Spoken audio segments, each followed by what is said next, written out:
అంటే అప్పట్లాగానే ఉందన్న లైఫ్ కొంచెం మారిందా అప్పటికి ఇప్పటికి? మీరు అప్పుడు అంటే గత ప్రభుత్వంతో పోల్చుకున్నా కూడా ఏంటంటే మీకు డబుల్ బెడ్రూమ్ ఇవ్వడం జరిగింది, కొంచెం ఆర్థికంగా అయితే కొంచెం బెటర్ గానేనా అప్పటికి ఇప్పటికి పోల్చుకో? మేడం, ఒక మనిషికి ఆశ ఎంతో పెద్దది, ఆశ చాలా పెద్దది. ఇప్పుడు యాంకర్ లావణ్య అంటే మీరే, ఇంకా వేరే లావణ్య చేస్తే మన యాంకర్ అని ఎవరు అన్నారు. సో మీ మాటలకి వాళ్ళ మనకి ఏంటంటే నేను చేసే కష్టానికి నా ప్రతిఫలానికి ప్రజలు మీ అందరి ద్వారా, మీ మీడియా మిత్రుల ద్వారా నన్ను గుర్తించారు.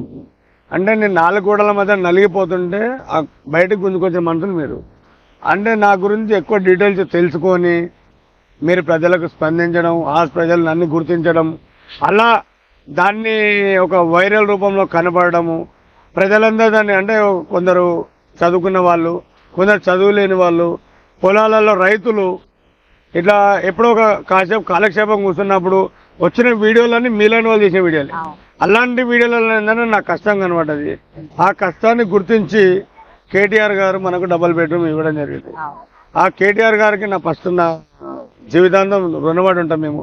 ఎందుకంటే మీ మీడియా ద్వారా నేను ఫస్ట్ చెప్తున్నా, ఎందుకంటే సార్కి మేము చాలా రుణపడి ఉన్నాం కాబట్టి మా జీవితంకి మా భార్య పిల్లలు కానీ ఈరోజు డబుల్ బెడ్రూమ్ లో మా పిల్లలు ఆడనే ఉంటారు.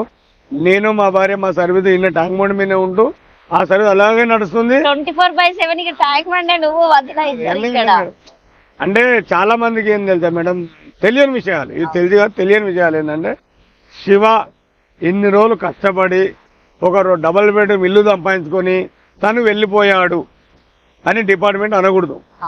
డిపార్ట్మెంట్ అడిగే అధికారం మేరకు పబ్లిక్ ఉంది. సార్ ఇక్కడ సూసైడ్ అయ్యి ఇంత సేపు అవుతుంది, మరి మీ మనుషులు ఎవరు రాలేదేంది, ఆ గూగుల్లో సెర్చ్ చేస్తే ట్యాంక్ బండ్ శివ పిలిపోయింది అంటే శివ వెళ్ళిపోయాడని వాళ్ళు అనకూడదు.